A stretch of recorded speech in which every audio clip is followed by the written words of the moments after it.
It's 12:08 in the afternoon here on 90.3 FM. Helping Seniors of Brevard is ready to get underway. I'm John Harper. Jim Votro is here.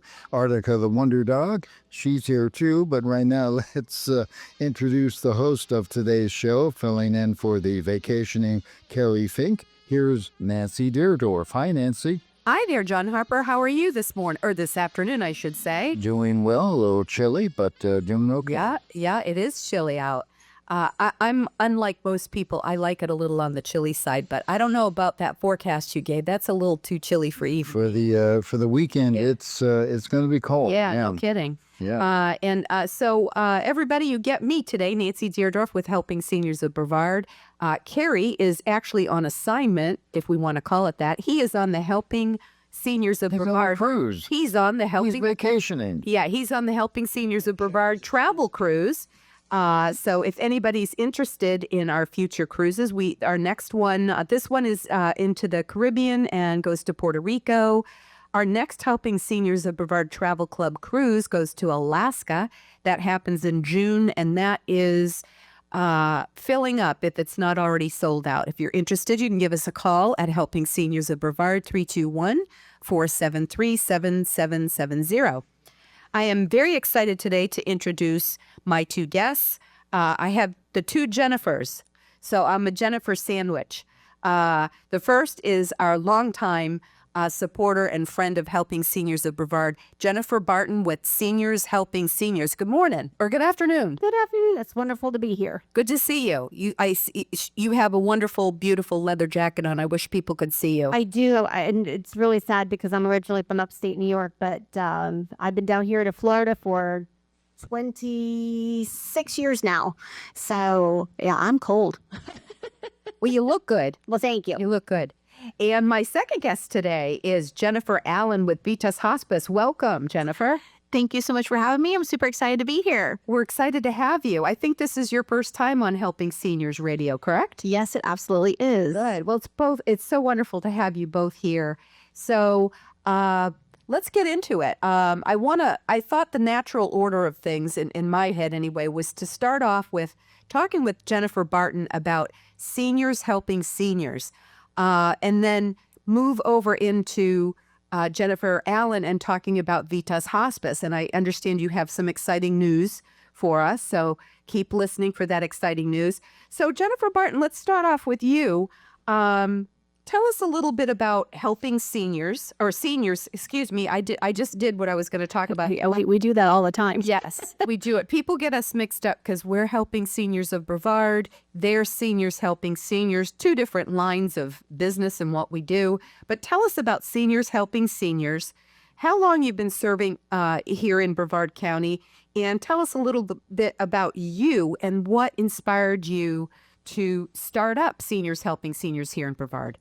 So we have been in operation here in Brevard County now for 14 years. Wow. Yeah, already. Isn't that amazing? I remember the first time I met you was you had just started. We were at the Warbird Museum at some sort of health fair, and I think it was a 50s theme, and you and your mom were there.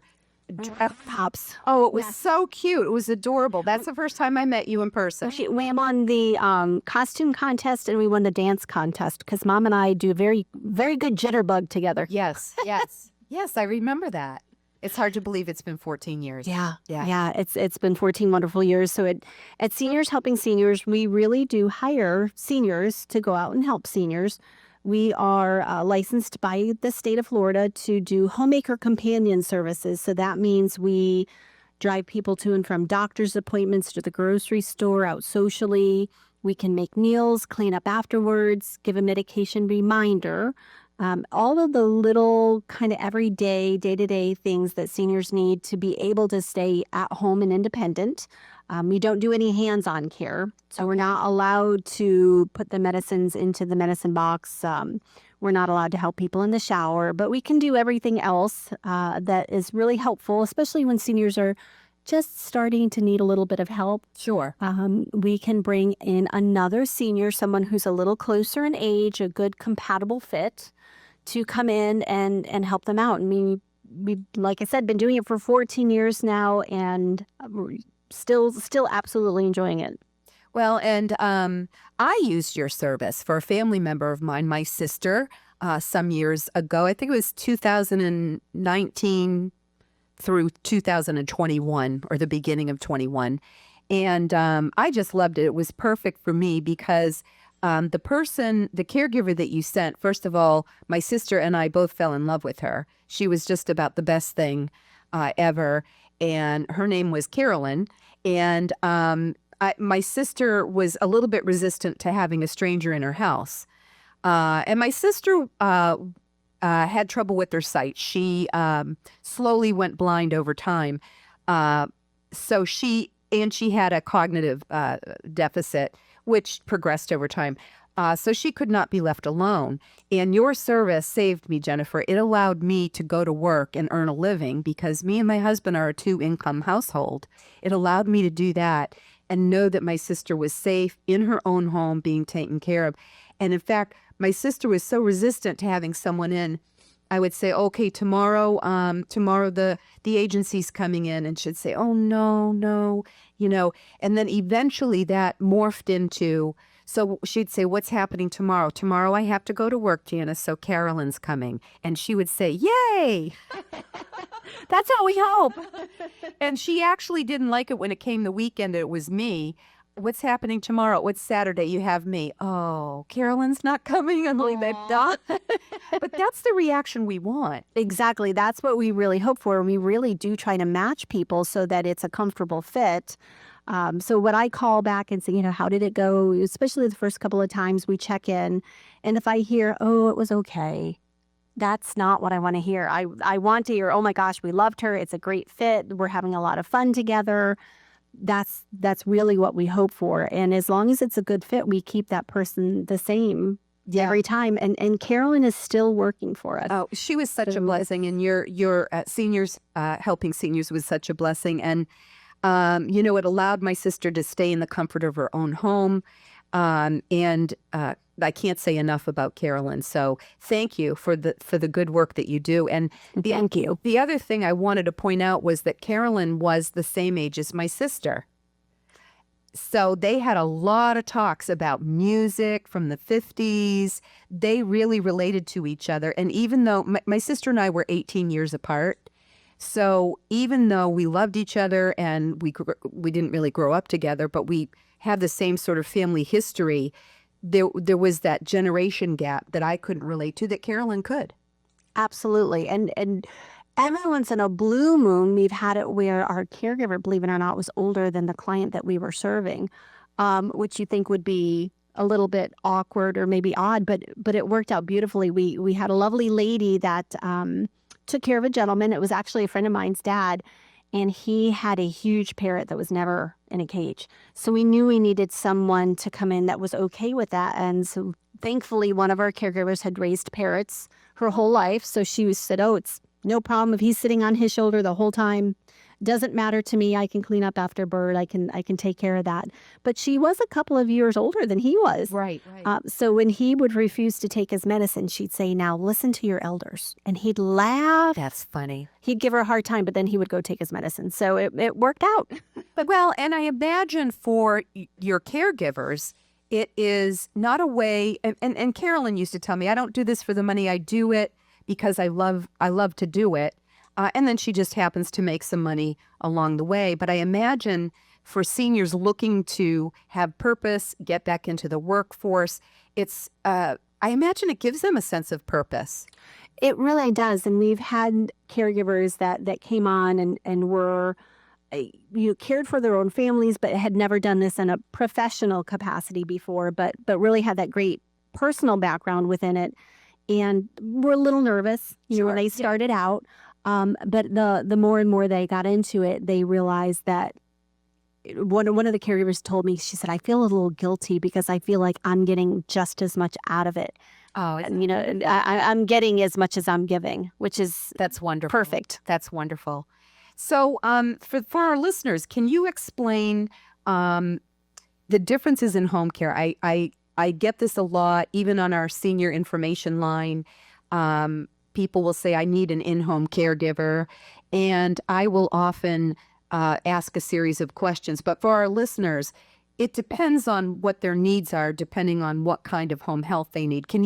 Let's first start off with, can you explain the difference between private home care and how it differs from skilled home health care?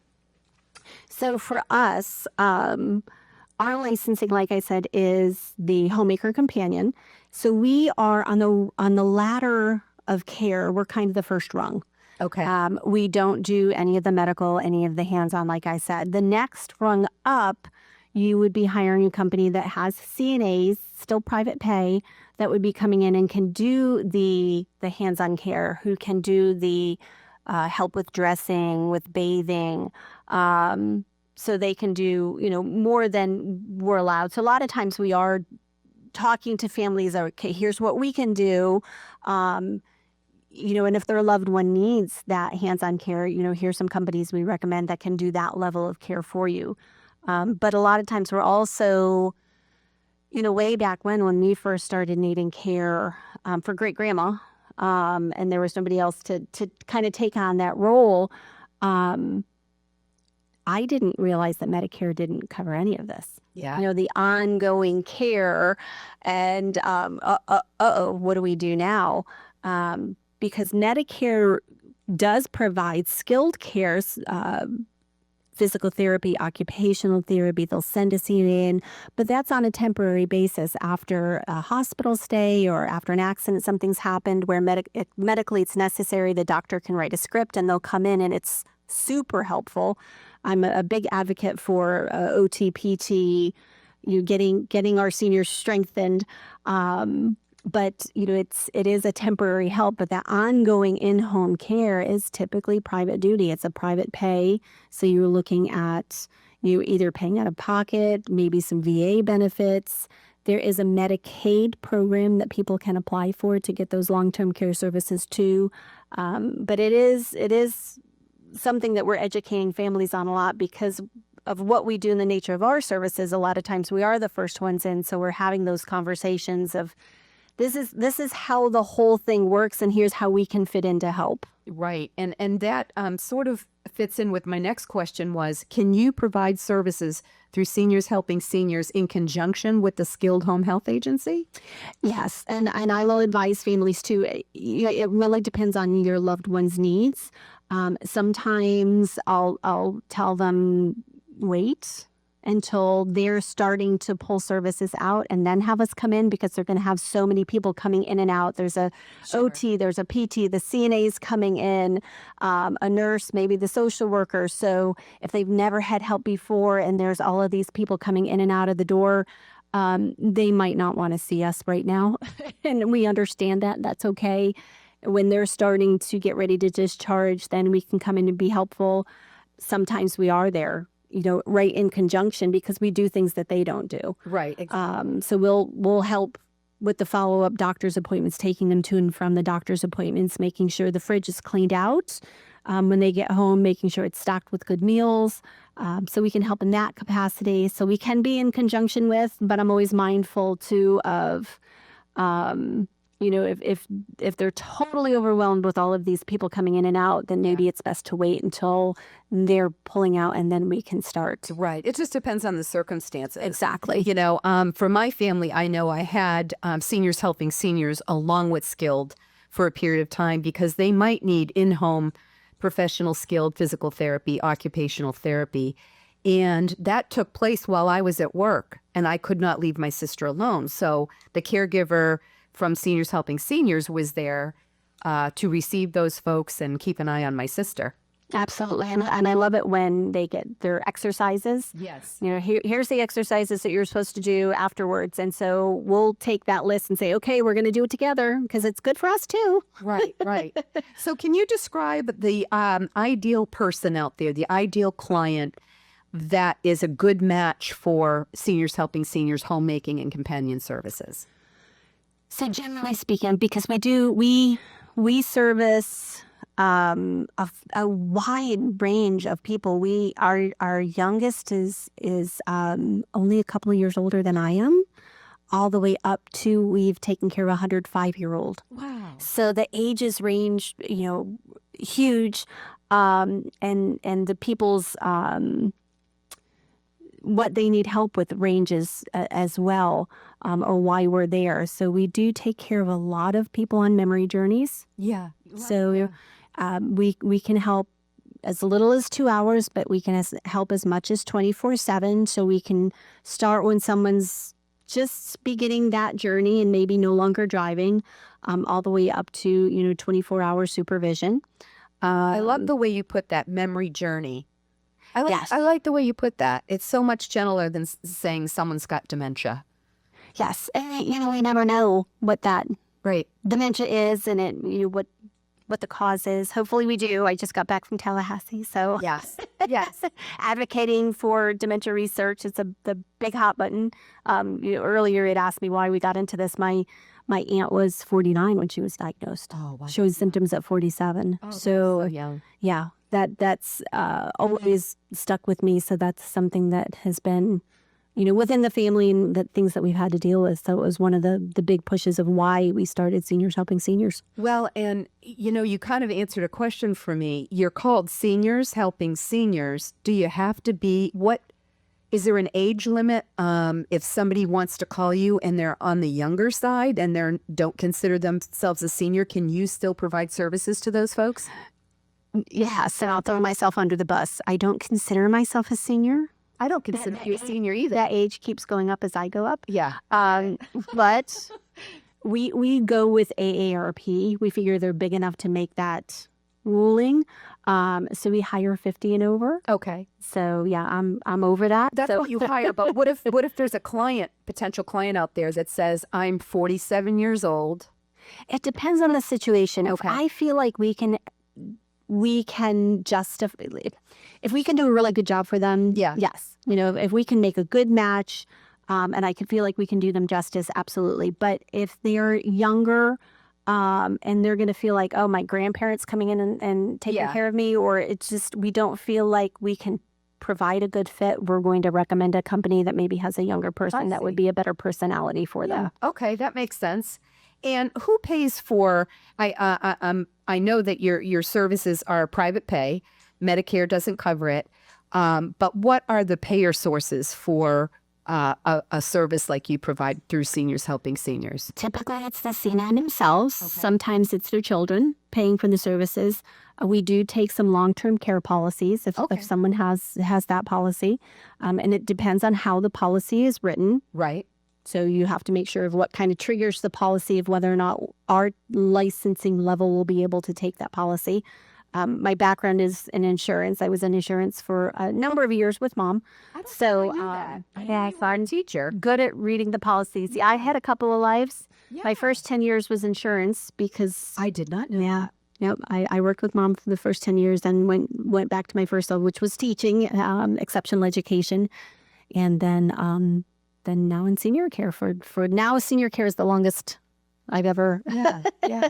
14 years. Yeah. Well, excuse me, we're glad you did because your service is so important. Thank you. So we really love our it. community. And I imagine on the scale of affordability, I'm guessing that a homemaker companion service like Seniors Helping Seniors is the most affordable option out there, above and beyond the hands-on if you don't need that, and above and beyond skilled nursing aside, skilled healthcare aside, because Medicare does cover that. But as far as private pay, I imagine that that Seniors Helping Seniors is a more affordable option for many people. I think we are because we can be a lot more flexible because we're hiring seniors who typically have already retired and they want to stay home, or they don't want a 40-hour work position. They like the flexibility of what we do, so we can do a 2-hour minimum. Where a lot of other companies, when you're hiring a CNA, you're hiring a younger person who does want a longer shift because they need, a 40-hour work week to support their families. So we're able to provide that flexibility with what we do. Right. And because of that, I think it makes it more affordable. And you touched on this before, but I want to clarify for our listeners. Does Seniors Helping Seniors provide transportation for folks? Yes. So we use their car or our vehicle, and we will take them to and from doctor's appointments, grocery store, like I said, out socially. In the past, we have taken someone down to Baskin Palmer in South Florida because of an eye specialist. We've taken them up to Gainesville. We don't typically do those long distance transportations, but we've had existing clients that needed to get to a specialist. We've made sure that they got there. Well, and that's so important because I get, pardon me, I got a frog in my throat. I knew I would. I told you, every time I'm on the radio, I get a frog in my throat. Must be a psychological issue. But, we at Helping Seniors of Brevard, we, of course, run the county senior information phone line. And last year we took actually over 4,500 calls. So that's growing, which is good and bad news. It's the good news is that more people know of our existence. The bad news is that's how many people out there need help. Coming up on the second half, we're going to be finishing up with Jennifer Barton and talking to Jennifer Allen about Vitas Hospice. Helping Seniors of Brevard is the program you're listening to. I'm John Harper. Jim Votrell is here, Artica the Wonder Dog, and right now filling in for the vacationing. He's not on assignment. He's vacationing. Kelly Fink. Forget the assignment stuff. Here's Nancy Deardorff. Nancy? Hey, thanks, John Harper. I am so excited. Well, first of all, I want to thank Jennifer Barton for being here today with Seniors Helping Seniors. And we're going to kind of switch gears here a little bit. And I'm so happy to welcome our guest, Jennifer Allen, first time on Helping Seniors of Brevard Radio. Welcome, Jennifer. Thank you so much, Nancy, for having me. I'm super excited to be here. And yes, it's my first time here. It's my first time on radio altogether. So I'm interested to see how this is going to go. But I'm very excited to talk about what I love to do, which is advocating for Vitas Healthcare. Well, and so far, so good. I think we're all doing pretty good here. And it goes by quick, does it not? It does. Yeah, it really goes by quick. Go by quick. So for those who are listening that may not know, tell our listeners about Vitas Hospice and how long you've been serving our community here in Brevard. So Vitas Healthcare is the nation's largest hospice provider. We have been in Brevard County for 25 years. We have had the honor of serving the entire 72 miles of Brevard County. We have 3 offices that are located throughout. We have an office in Titusville. We have an office in Melbourne, right off of Oak Alley, and then we have our office in Barefoot Bay. So we are able to service our patients wherever they call home. So that's great. You hit, we always tend to break up Brevard into 3 sections, North, Central, and South Brevard. So that's excellent. That's excellent. And for those listening, what is hospice care and what are some of the misconceptions about hospice care? And I know there's a lot of misconceptions. There's a lot. That's one of my favorite questions I get asked. So the hospice care that Vitas provides, it is comprehensive supportive care for patients with a terminal diagnosis, which means a physician has deemed them to have a prognosis of 6 months or less. As we all know, depending on the disease that they are on hospice services for, that could be a little bit longer of a stretch. We do have patients that, as long as they continue to meet hospice Medicare criteria for us, can remain on services for longer than 6 months should they not pass within that window. So it truly is a comprehensive supportive care team that takes care of the patients and the families. We don't just only address the clinical need, but also the spiritual, psychosocial, and emotional side of transitioning with a terminal diagnosis. Right. And I know the word hospice in and of itself scares a lot of people.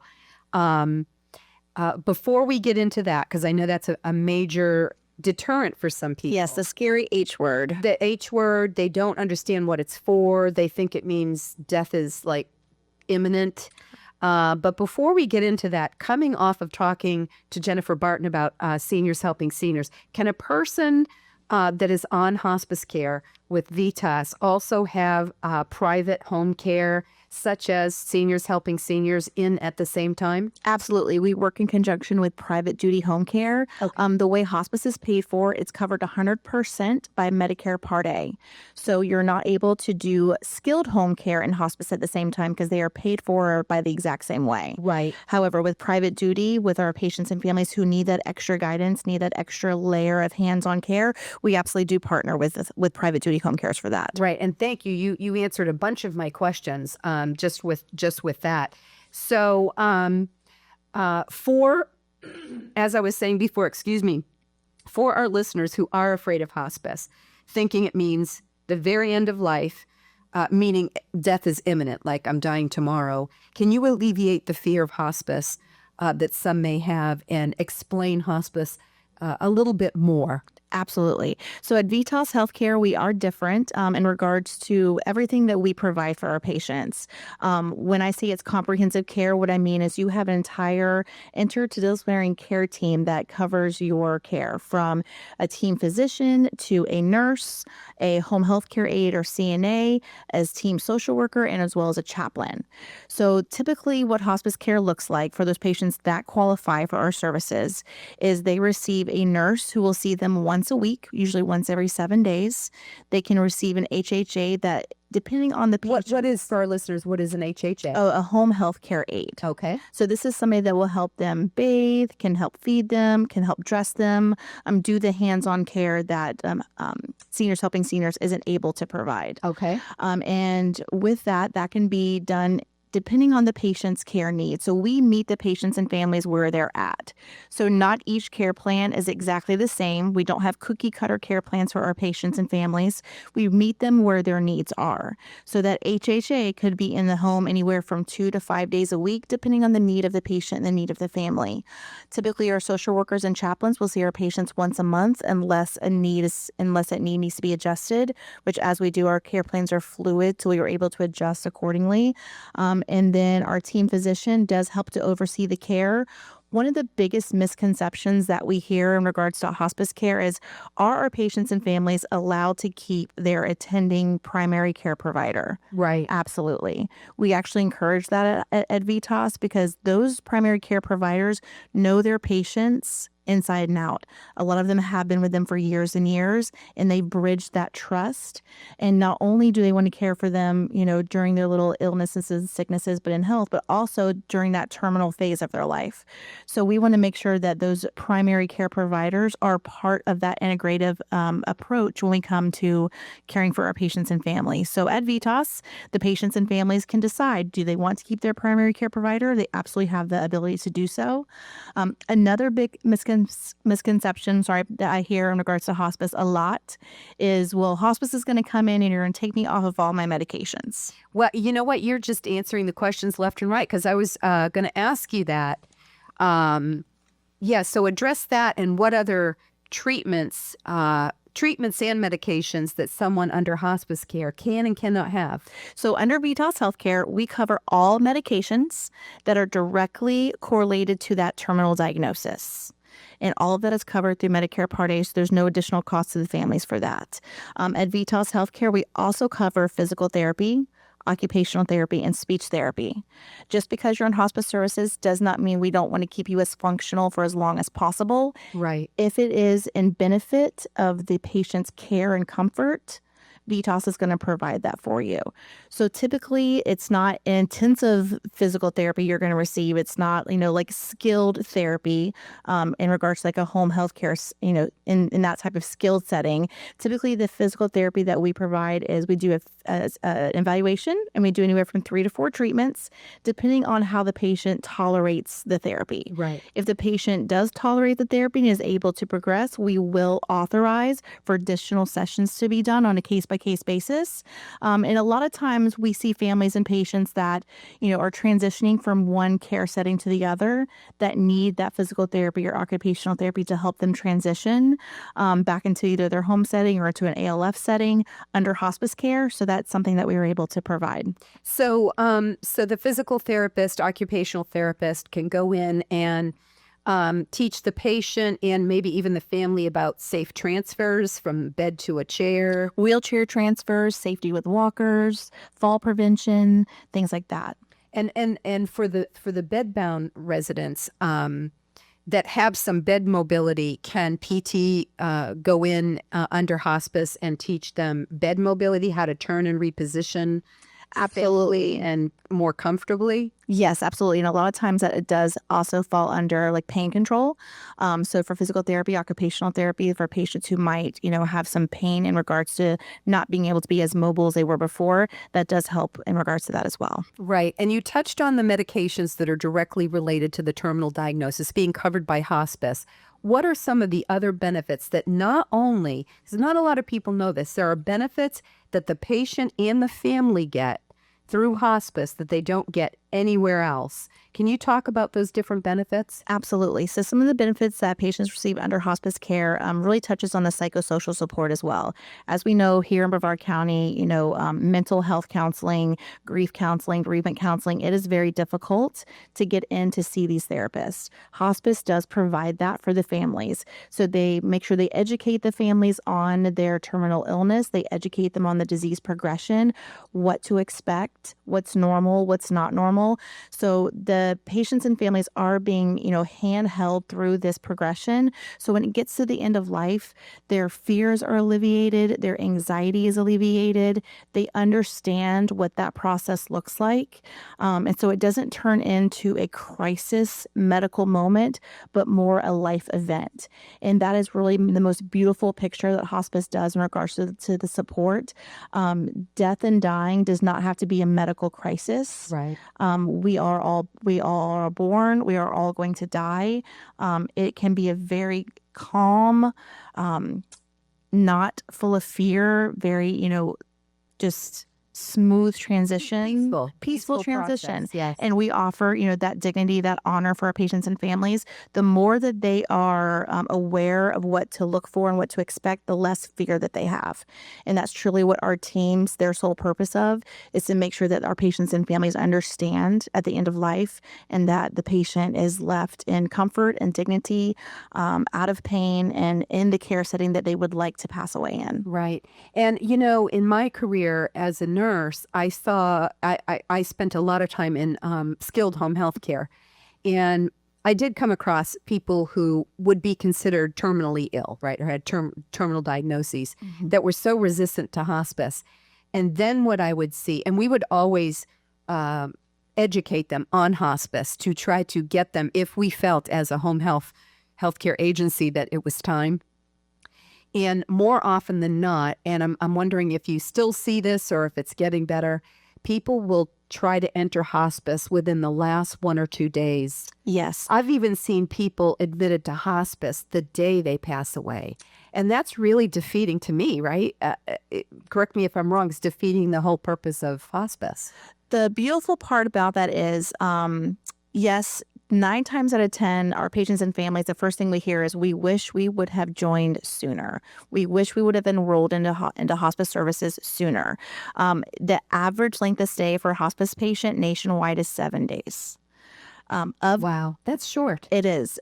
Typically, nationwide, 10 patients who have a terminal illness, usually only one of those 10 patients will ever receive hospice services.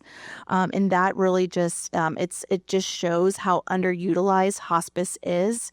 Why do you think that? You think it's people panicking at the last minute and saying, okay, it's obviously death is imminent. And they panic and say, okay, hospice can come in. Typically, what triggers that panic is symptom burden. So when families see their loved ones starting to have those end of life, crisis symptoms because they have not been managed, they haven't had that supportive care leading up to that point of life. Typically, when we see those last, those last minute, last hour admissions to hospice, it's because there's a symptom that the families cannot manage by themselves, or there's a symptom that they cannot be managed wherever the patient is. Or they're is. scared of the symptoms they're seeing. Correct. Or they don't understand the process because they haven't had that education. And can you talk a little bit about when death is imminent? Some of the death experience for everyone is very individual. Absolutely. But I also know, and I've never worked hospice, but I just know from knowing people that worked hospice and sort of in experiencing the death of patients and loved ones myself, that there are certain things that can happen when death is imminent that look very scary to people, to the family, that may not be scary as scary as it seems, because families will assume they're in pain or they can't breathe. Can you talk a little bit about that? Yeah, so a lot of symptoms we see at end of life are a lot of times we'll see terminal agitation, especially with our end stage Alzheimer's dementia patients, where they become very, very restless. They can be combative. And those are symptoms that obviously we do manage very closely with our medical care teams to make sure that the patients are kept calm, not with anxiety, not with fear, not being combative towards the end of life. The beautiful part about Vitas is we do offer 4 levels of care for patients and families during that time. So we do offer what's called crisis care, which that means a Vitas nurse will come in and be with the patient one-on-one during those crisis symptoms until the symptoms subside or until the patient passes. We also are very blessed here in Brevard to have a freestanding inpatient unit that's located off of Rockledge, off of US 1 in Rockledge. Yes, it's beautiful. I've never been inside, but the outside is beautiful. Beautiful setting. Yes, and we do a lot of symptom management there. So for patients who are at home that may be experiencing, severe shortness of breath, terminal agitation, pain that isn't able to be controlled by just, oral medications, we are able to transition them to our inpatient unit for that more intensive care symptom management. Our inpatient unit is pretty incredible. We do IV therapies in there. We do paracentesis, where we'll take fluid off of the patient's abdomens to help them, breathe easier. We do thoracentesis, which kind of help alleviate the fluid off of the lungs and off of the heart to help alleviate more of those crisis symptoms towards end of life. So it's not just end of life care at our inpatient unit, but it is also intensive symptom management that we can do. And for the intensive symptom management where people go inpatient with Vitas, do they go home? A lot of times they will. Once they stabilize, then they no longer meet criteria to be in our inpatient unit, and then they are able to be discharged back to wherever they call home. Yeah. Or if they happen to pass, then our staff is there with them during that time and supporting the families during that time as well. And I can't forget, you shared some exciting news with me when we first met here in the studio. Tell our listeners about your exciting news. Yeah, so I'm very excited to announce in April of 2025, Vitas Healthcare was the first nationwide hospice to be accredited with the American Heart Association for the care that we provide our end-stage cardiac disease patients. This is over all 15 states for where we have programs, so it is a very huge honor, something that we are very, very excited about, because it shows and it recognizes Vitas for the care that we give those end-stage heart disease patients and their families. The complex modalities that Vitas does, we really support patients who have, pacemakers, who have CRTs, or who have, VAD devices, where a lot of hospices, if you have one of those devices, they won't accept you on to services. Vitas does a lot in regards to cardiac medications, making sure our patients have their symptoms relieved, making sure that their beta blockers or ACE inhibitors, are medically optimally managed. And then also the psychosocial support. A lot of people don't realize that end-stage cardiac disease has the highest symptom burden that's almost as equal to stage 4 cancer. Yeah, wow. So that was something that was very new to me when we were doing our certification and learning everything about what we do for our cardiac patients. When that was brought to my attention, it really kind of resonated with me. And there's a lot of burden that goes on these patients in regards to symptoms, and not only the patients, but also the families having to watch their loved ones go through the symptom burden. So when symptom burden starts to outweigh the medical management benefit, that's really when Vitas can come in and support the patient. Right. Well, congratulations on that. And, I have to say, from our point of view at Helping Seniors of Brevard, we are so blessed because we exist and survive based on private donors. Of course, our fundraiser, everybody knows about our annual car raffle, and business sponsorships such as Jennifer Barton with Seniors Helping Seniors, Jennifer Allen with Vitas Healthcare, Vitas Hospice. And we're so blessed to have a network of sponsors that aren't in it for just money or making a profit. And I mean that, folks who are listening, we are so blessed at Helping Seniors of Brevard by being surrounded by a network of businesses, organizations, people who really care about what they do. So when someone calls us on our senior information line, and I told you we got 4,500 over 4,500 calls last year alone. Oh, wow. We're so proud to say these are people we know, and here's their phone number, and here's people who can help you. And the other thing about our network, which you both are in, is you guys are people who, if you can't help, if you're not the right person or organization, you'll help that person say, you know what, that's not us, but we know someone, because you guys are both so connected to the community. I know when I refer someone or give out your phone numbers that if you can't meet their specific need, they're not going to get someone on the other end of the phone that just says, oh, sorry, that's not what we do. Goodbye. No. You really care, and that really means a lot. And being the person that does senior care navigation at Helping Seniors of Brevard, it's very important for me that when I get calls, I have Joe Steckler, our founder, warned me about this. He said, Nancy, you can't save the world, because he knows that I have that syndrome. Yes.